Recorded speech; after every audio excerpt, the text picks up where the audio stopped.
ikkita bola kelib aytib berdi-da. Buni sizlardaqa yoshlarga ko'p aytyapman. Juda ta'sirli-da.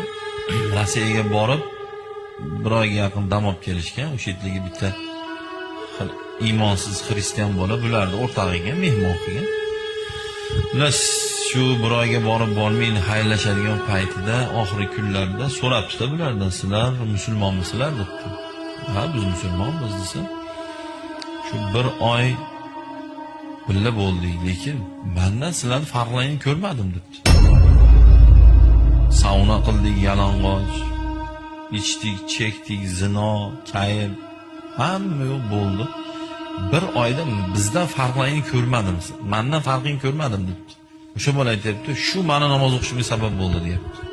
Miyamni teshib ketdi shu gapi deyapti. Bolalar, o'zingizga savol bering, masalan, o'zingizga savol beringchi. Sen musulmonmisan, o'zi desiz, o'zingizga ham musulmonman-ku deysiz. Musulmonman degandan keyin bolalar, musulmon degani har mana hayotingizda nima ish qilasiz? Hayolingizga keltiring. O'sha ishingizda musulmon